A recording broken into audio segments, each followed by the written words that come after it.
अस्सलाम वालेकुम नाज़रीन, खुशामदीद और उम्मीद है कि आप सबकी बहुत अच्छी ईद गुज़री होगी। ईद मुबारक और इंशाल्लाह आज हम दोबारा से रुजू कर रहे हैं हमारा गपशप का जो सिलसिला है हमारे वीडियोज़ का, जिनमें हम देखते हैं पाकिस्तानी ड्रामाज़ और बात करते हैं उन नफ्सियाती मसाइलों पर जो हमें देखने को मिलते हैं। लेकिन अक्सर पता नहीं चलता कि वो क्या है या वो कैसे उनको समझें और तो हम इसलिए हाज़िर होते हैं कि हम उनको आपको थोड़ा-सा आगाह करें। तो मेरे साथ है मेरी प्यारी दोस्त डॉक्टर समन खान। अस्सलाम वालेकुम समन। अस्सलाम वालेकुम, खुशामदीद और ईद मुबारक। उम्मीद है कि आप लोगों की बड़ी ज़बरदस्त ईद गुज़री होगी। तो हमारा सिलसिला दोबारा से शुरू हो गया है बिल्कुल, इंशाल्लाह। तो तो समन आज हुँ, आज हमने ड्रामा जो चूज़ किया है वो है चुपके चुपके। इसके अंदर हमने एक स्पेसिफिक एस्पेक्ट हमने इसको चूज़ किया है, जो हम इसके बारे में पहले भी बात कर चुके हैं सादिया। जी, लेकिन हमने जो कैरेक्टर लिया था वो एक मेल कैरेक्टर था, और उसमें हमने डिस्कस किया था कि एडीएचडी क्या होता है और उसको मैनेज क्या कर सकते हैं। इस ड्रामा ये ड्रामा देख के हम दोनों को ये ख्याल आया था कि इसकी जो लीड एक्ट्रेस है, आयजा खान का जो कैरेक्टर है, वो उन्होंने मीनू के नाम से किया था, और ये बड़ा इसमें एस्पेक्ट्स हमें नजर आए कि एडीएचडी सिम्टम्स है। तो एडीएचडी होता है attention deficit hyper activity disorder, और हम अक्सर ये बच्चों में डायग्नोज करते हैं। जो बच्चे हमें रेफर होते हैं, हम उनको असेस करते हैं। तो इस कैरेक्टर का बड़ा मजेदार कैरेक्टर था सादिया ये बिल्कुल। बड़ी बड़ी गलतियां करती थी कि किसी से टकरा गई, चीजें गिरा देती थी, कोई काम उससे सही नहीं हो पाता था। शी वाज क्वाइट अ, और फिर ये भी दिखाया बड़ी इम्पल्सिव भी है। तो बिल अगर हम सिम्टम्स देखें एडीएचडी के, तो उसमें अटेंशन डिफिकल्टीज होती हैं कि आप बहुत देर किसी चीज पे, स्पेशली इसमें मेंटल एफर्ट हो, उस पे आपको मुश्किल होती है टू टू कंसंट्रेट। और अक्सर आप बड़े जल्दी डिस्ट्रैक्ट हो जाते हैं, जिसमें इसमें टिपिकली इस ड्रामे में ये दिखाया है कि इसका केमिस्ट्री का पेपर है और ये पढ़ने की कोशिश कर रही है, लेकिन हर फ्यू सेकंड्स के बाद ये डिस्ट्रैक्ट हो जाती है और ये कर नहीं पा रही है, फेल होती है उसको तो ये शौक एक ही नहीं बड़ा होता क्लास। पढ़ने में ना, शौक ही नहीं होता इसलिए क्योंकि मेरे ख्याल हाँ, को अटेंशन स्पैन नहीं होता ना। बिल्कुल। तो उसको हम ये भी ऑब्वियसली हम बड़ा देखते हैं अटेंशन डेफिसिट के अंदर। और दूसरी चीज हम देखते हैं हाइपर एक्टिविटी। तो ये जो है ना, अब कॉन्स्टेंटली मूव करती है। आपने अगर नोटिस किया हो कभी, इधर से एक कमरे से दूसरे कमरे, जल्दी जल्दी हर चीज जल्दी जल्दी करती है और कोई चीज कंप्लीट नहीं कर पाती है, हर चीज अधूरी छोड़ देती है। तो ये भी एक अक्सर हम देखते हैं कि जो बच्चे इस तरह करते हैं, वो अपनी जो भी टास्क होती है उसको कंप्लीट नहीं कर पाते और दूसरी चीज में इंटरेस्टेड हो जाते हैं। और भूलने की उनकी बड़ी वो होती है कि चीजें जो उनको जरूरत होती है जिन चीजों की, वो भूल जाते हैं। बिल्कुल, तो इसमें भी ये दिखाया है कि ये कुछ लेने गई है दूसरे घर से, लेकिन ये भूल गई कि वो लेने क्या गई थी और किसी और चीज के अंदर उलझ जाती है। तो ये भी बड़ा अच्छी तरह इन्होंने इसको दिखाया है। और इत्तेफाक से इस ड्रामे में उन्होंने ये नहीं कहा कि ये क्या इसके साथ मसला है ना। अच्छा समझ लेकिन that's a very important point है ना, क्योंकि हमें पता है कि जो एडीएचडी है, जब हम सोचते हैं एडीएचडी के बारे में तो ज्यादातर ध्यान लड़कों की तरफ जाता है बिल्कुल। ना? लड़कियों के बारे में हम कम सोचते हैं। तो हालांकि उनमें भी ये चीज होती है और मेरे ख्याल हम डायग्नोज भी कम करते हैं इसी वजह से, क्योंकि हमारा ध्यान नहीं उधर जाता ना आम पब्लिक में। लेकिन मेरे ख्याल एज प्रोफेशनल्स एज वेल, मतलब हमें भी थोड़ा सा जो है, I think we are not always that aware, या किसी और चीज को हम डायग्नोज कर देते हैं ना, जो उसके साथ जो कोमॉर्बिड चीजें होती हैं। इसमें पता है कि एंजाइटी और डिप्रेशन और मेंटल हेल्थ प्रॉब्लम्स के ज्यादा इम्कान है। लेकिन एक एक इस चीज में इस ड्रामे एक और चीज थी समन, जो हम लड़कियों में ज्यादा देखते हैं कि ये वर्बली भी इसकी हाइपर एक्टिविटी थी ना, कि हम्म। बातें बहुत ज्यादा करती थी जल्दी जल्दी से ना। ये भी थी, तो लड़कियों में ये चीज मेरे ख्याल ज्यादा हम देखते हैं। हाँ, नहीं नहीं, बिल्कुल। जो वो जो नहीं होती, बच्चियां जो कॉन्स्टेंटली बात करती हैं और इंटरप्ट करती हैं इम्पल्सिव दूसरों होती है ना। दूसरों की गुफ्तगू, एग्जैक्टली। जी। वो इंतजार नहीं कर पाती कि उनकी बारी कब आएगी, उनको बस अपनी बात जो होती है वो बोलनी होती है, इससे पहले कि वो भूल जाए। That's right. तो नहीं, डेफिनेटली ये भी इसमें दिखाया है अच्छी तरह। लेकिन सादिया, ये तो ऑब्वियसली इसमें तो क्लासिक सिम्टम्स हैं, तो और लड़कियों में किस तरह मुख्तलिफ तरीके से हम देखते हैं? हाँ, नहीं काफी सारी तो आपने बता दी हैं। अच्छा, टेंशन में कल डिफिकल्टी ज्यादा होती हैं लड़कियों में।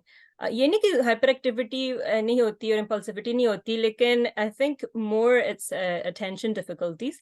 लेकिन वो भी जो हाइपर एक्टिविटी है वो भी और तरह प्रेजेंट हो सकती है ना, जैसे मैंने कहा कि वर्बली, कि आप ज्यादा वो लड़कियों ज्यादा बतूनी होती हैं ना, तो वो बहुत ज्यादा बातचीत करती हैं और बहुत, जैसे आपने कहा कि दूसरों को बात खत्म नहीं करने देती। लेकिन अक्सर हम ये समझते हैं कि उन्होंने ये तो बहुत बतूनी है, बहुत चुलबुली है, उसकी पर्सनालिटी ऐसी है ना, तो हम उसको उस तरफ ले जाते हैं कि ये तो बस लड़की है, तो उसकी शख्सियत ही ऐसी है ना। हम ये नहीं सोचते कि actually it could be something else. तो मेरे ख्याल ये इसमें होती है चीज।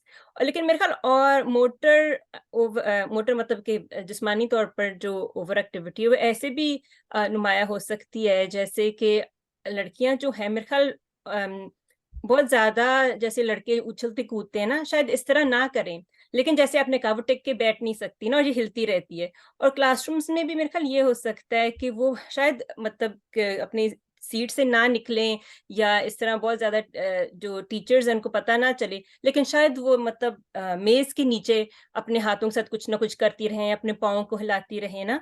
तो ये चीजें जो होती है, I think they don't get noticed as much, है ना।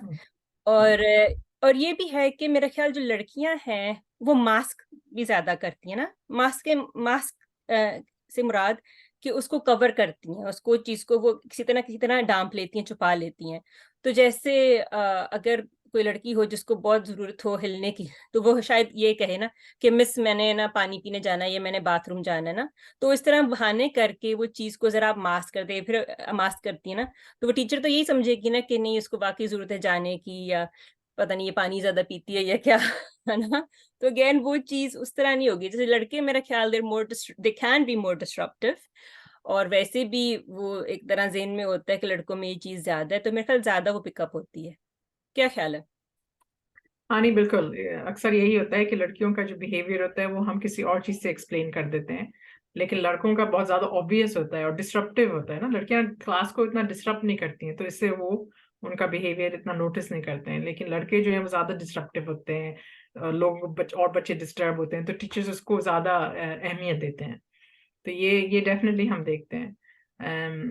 उसके अलावा क्या कहते हैं, जैसे जैसे बच्चे बड़े होते हैं उनके सिम्टम्स, चाहे लड़का हो या लड़की, चेंज तो होते हैं, इससे कि उसमें फिर ज्यादा फिजिटिंग हो जाती है। लड़के जो हैं ऑल्दो अपने उठ के नहीं जाएंगे, लेकिन अपने हाथों से चीजों का कॉन्स्टेंटली, उनके हाथ में कोई ना कोई चीज होती है। या जैसा कि तुम पहले कह रही थी कि अपना पाँव हिलाएंगे, टैप करेंगे। तो उसका ना जिस एज के साथ भी थोड़ा चेंजेस आते हैं एडीएचडी के अंदर। जिस तरह यंग बच्चे ज्यादा वो इनके इम्पल्सिव और हाइपर एक्टिव नजर आते हैं, जी। लेकिन वो भी चेंज हो जाता है एज एडोलेसेंस। हम देखते हैं कि अक्सर लड़के स्पेशली जो सब्सटेंस मिसयूज में वो हो जाते हैं ना, because it's an again it's an impulsive thing जो उनके अराउंड है, they not able to stop and think of the consequences of their actions. और अक्सर लड़कियों में भी और लड़कों में, दोनों में, हम because of the difficulties they have in school, और मुख्तलिफ पीयर डिफिकल्टीज भी होती हैं इन बच्चों के साथ, तो उनको फिर एंजाइटी और डिप्रेशन के भी होने के चांसेस ज्यादा हो जाते हैं। तो हम, जैसा कि सादिया ने कहा था, कि हम उनको एंजाइटी और डिप्रेशन हम पहले देखते हैं, और फिर हमको समझ में आता नहीं एक्चुअली इसमें कौन सी चीजें हैं जो कंट्रीब्यूट कर रही हैं। तो ये एक हम डेफिनेटली हम देखते हैं। जैसे जो लड़कियां होती हैं ना, जैसे जिनमें सेल्फ हार्म होता है, तो अगर वो बार बार वो करे, तो फिर भी हमें थोड़ा सा शक होने लगता है ना कि ये is this N impulsive act. मतलब वो इमोशनल साइड भी होगी, मतलब और मसले भी होंगे, लेकिन उसके साथ साथ अगर वो सोचे समझे बगैर ये बहुत जल्दी जल्दी चीजें कर रही हैं, तो शायद ये भी एक अलामत है कि इट्स इम्पल्सिविटी। तो ये तीसरा सिम्टम है ना, आपने कहा था अटेंशन डिफिकल्टीज, ओवर एक्टिविटी और इम्पल्सिविटी। तो ये हम्म, चीजों से ये तीन चीजें, बुनियादी चीजें जो आपको एडीएचडी में मिलेंगी। हाँ, बिल्कुल। मेरा ख़्याल है लड़कियों में वैसे समन कुछ और चीज़ें भी होती हैं, जैसे कि वो ना वो काफ़ी इमोशनली काफ़ी वो होती हैं ना उनके डिसरेगुलेटेड जिसे मैं कहते हैं ना इमोशनल डिसरेगुलेशन कि उनके जो जज़्बात होते हैं, वो बहुत ऊपर-नीचे होते रहते हैं और ये भी उनके लिए मुश्किल होती है। और ये भी कि वो ना रिजेक्शन को से बहुत सेंसिटिव होती हैं, कि अगर कोई उनको कोई दोस्त या कोई किसी ने कुछ कोई कह दिया, हल्का-सा भी कुछ कह दिया, तो बहुत जल्दी दिल को लगाती है ना, तो ये चीज़ें भी इस एसोसिएटेड हैं, इट्स नॉट कि अब डायग्नोस्टिक क्राइटेरिया में तो नहीं है ये चीज़ें, लेकिन ये हम लड़कियों में ज़्यादा देखते हैं। हाँ, नहीं डेफ़िनिटली लड़कों में हम ज़्यादा एंगर इश्यूज़ देखते हैं ना, इसलिए कि उनके भी इमोशंस डिसरेगुलेटेड होते हैं, लेकिन they kind of come out in मुख्तलिफ तरीके से ना, वो ज़्यादा गुस्सा दिखाते हैं, ज़्यादा जल्दी गुस्सा आ जाता है उन्हें। जी। तो ये भी है और एक और चीज़ सादिया मैंने नोट की है कि बहुत सारी रिसर्च ऐसी है कि लोग कहते हैं कि जो बच्चे कॉन्स्टेंटली खाना खाते हैं, कुछ ना कुछ जाके ढूँढते हैं, that's an impulsive thing as well because they can't sit still. वो जाके they need to do something, तो वो जाके बार-बार फ्रिज में जाके खोलेंगे फ्रिज, बंद करेंगे, कभी खोलेंगे, कोई चीज़ निकालेंगे। So that is also sometimes seen in young people with ADHD. That's interesting isn't it? That's really interesting क्योंकि अगेन उसी तरफ ध्यान जाता नहीं है। लेकिन दूसरी चीज़ ये भी हो सकती है समन कि ये क्योंकि इतने हाइपर एक्टिव होते हैं, इतनी एनर्जी इनकी इस्तेमाल होती है, तो शायद इसीलिए भी इनको खाने की ज़्यादा ज़रूरत हो क्योंकि एनर्जी लेवल ज़्यादा होते हैं। अच्छा इससे मुझे याद आया कि हालाँकि ये इतने एक्टिव होते हैं, फिर भी नींद के भी मसले काफ़ी होते हैं ना इनमें, है ना? हुँ, हुँ। हाँ, स्लीप प्रॉब्लम्स तो इनमें काफ़ी कॉमन होती हैं। जो सारी न्यूरो डेवलपमेंटल कंडीशंस में हम देखते हैं कि सोने में भी उनको problem they find it hard कि अपने ब्रेन कैसे स्विच ऑफ करें। उनका ब्रेन इतना बिज़ी होता है कि वो सेटल डाउन करना उनके लिए मुश्किल हो जाता है। हुँ, हुँ। अक्सर हम ये बच्चों की प्रॉब्लम देखते हैं कि उनको सोने में प्रॉब्लम है। हुँ, हुँ। बिल्कुल। अच्छा समर आगे जाके तो हमने बच्चों में काफ़ी बात की ना नौजवानों में, आगे जाके एडल्ट लाइफ़ में क्या मसले हो सकते हैं अनडायग्नोज्ड एडीएचडी के साथ? बहुत सारे हिस्सा है कि उनके ऑब्वियसली उनके काम के ऊपर उसकी असर हो सकता है कि हुँ, काम में वो फोकस नहीं कर पा रहे हैं, डिस्ट्रैक्ट हो रहे हैं, उनकी रिलेशनशिप्स के ऊपर इम्पैक्ट हो सकता है। हम अक्सर देखते हैं स्पेशली अगर एंगर प्रॉब्लम्स हो, इमोशनल डिसरेगुलेशन हो, तो फिर रिलेशनशिप्स के ऊपर भी उसका असर हो सकता है। तो इवन पहले आई थिंक पहले ज़माने में लोग कहते थे कि you grow out of ADHD, लेकिन अब हमें पता है कि एडीएचडी सिम्पटम्स एक it's a life long disorder ना। तो मुख्तलिफ लोग डिफरेंट तरीके से जब बड़े होते हैं वो उनके सिम्पटम्स चेंज होते हैं, वो किस तरह उनकी लाइफ को अफेक्ट करते हैं, लेकिन it does have an impact. And hmm, again वो जो मैंने आपसे कहा था कि वो सब्सटेंस मिसयूज़ के अंदर कुछ लोग चले जाते हैं या alcohol misuse hmm, and to kind of as a coping mechanism, but it's also about kind of impulsivity as well. तो वो भी हम अक्सर एडल्ट्स में देखते हैं। हुँ, तो बहुत सारी चीज़ें हैं जो असर होती हैं। अक्सर ये भी होता है लेकिन बहुत सारे लोग जो हैं वो स्ट्रैटेजीज़ लर्न करते हैं ना अलोंग द वे, स्पेशली अगर वो सर्विसेज़ के अंदर हो and they have had intervention कि वो how to manage their symptoms, so they learn different चीज़ें जो उनको पर्सनली उनको हेल्प करती हैं। Everybody is going to be different कि कौन-सी चीज़ें किसको हेल्प करती हैं। हुँ, So they become better at managing their symptoms and they sometimes don't have to take medication all the time. लेकिन अक्सर ये देखते हैं कि वो they only take medication जब उनको ज़रूरत होती है।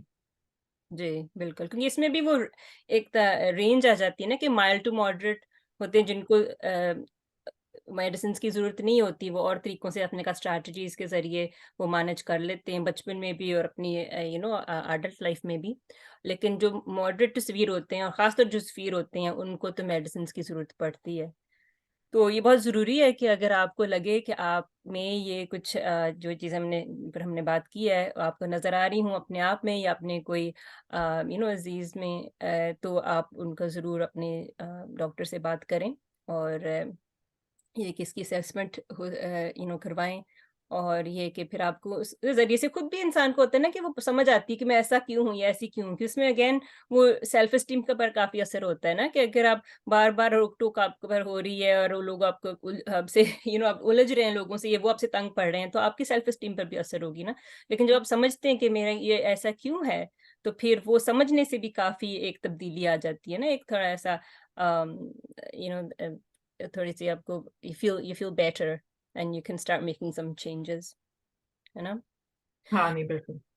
अच्छा समन, किसी ने अभी एक्चुअली जस्ट 1-2 दिन पहले किसी ने मुझसे कहा ना कि वो किसी की बात हो रही थी, वो कह रहे थे हैं अच्छा somebody is very like accomplished you know, बहुत माशाल्लाह एक्सपर्ट हैं अपने एरिया में, और उनके पास एडीएचडी था ना, तो जिनसे मैं बात कर रही थी उन्होंने कहा कि है उनको कैसे एडीएचडी है, वो तो इतने मतलब यू नो कामयाब और इस तरह है ना। तो मैंने कहा कि that doesn't mean having ADHD doesn't mean that you are not you know that you are not capable, that you are not intelligent, that you are not successful, है ना?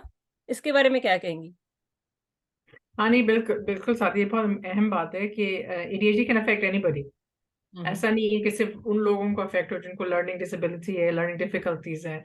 ये किसी भी शख्स को अफेक्ट कर सकती है, and it it has a genetic component कि अगर आपकी फैमिली में न्यूरो डेवलपमेंटल कंडीशंस हैं, then you are more likely to have ADHD as well.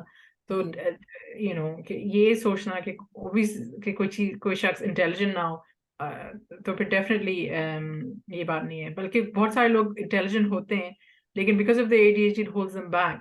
तो अगर आप ये समझें कि कोई शख्स आप जानते हैं, किसी बच्चे को जानते हैं who is not reaching there full potential, तो फिर आपको सोचना चाहिए, does the child have ADHD or any other condition which is stopping them from achieving what they are expected to achieve? बिल्कुल समन, एब्सोल्युटली। और बहुत शुक्रिया, that was a really nice discussion, really interesting discussion. और ये कि अगर हम ड्रामे की तरफ वापस जाएँ तो आखिर में क्या होता है फिर मीनू के साथ? मीनू की शादी हो जाती है। वो अपना केमिस्ट्री नहीं पढ़ पाती। तो ये शुरू में यही कहती है ना कि जिसका ध्यान नहीं होता पढ़ाई में, कहती मेरी बस शादी हो जाए, हाय मेरी जान छूटे। तो फिर हाँ, यही इसको होता है ना शौहर अच्छा मिल जाता है जो उसका ख्याल रखे। हाँ, तो यही होता है ना कि अगर वही पढ़ाई में दिल नहीं लग रहा, तो शायद ये वजह, एक वजह ये भी हो। तो तो that's nice that she has a happy ending. तो you know, as we say, you know, with diagnosis, with support, you can really, things can really turn around. You know, आपका जो आपकी ज़िंदगी बेहतर हो सकती है, तो ज़रूर आप इस पर गौर करें, और अगर मदद चाहिए आपको तो उसको ज़रूर आप अपने डॉक्टर से ज़रूर रुजू करें। बहुत शुक्रिया समन, दैट वाज़ नाइस, एंड इंशाल्लाह फिर मिलेंगे एक और ड्रामा और एक और मौज़ू के साथ। तो आज के लिए इजाज़त। अच्छा, अल्लाह हाफिज। हाफ़िज़।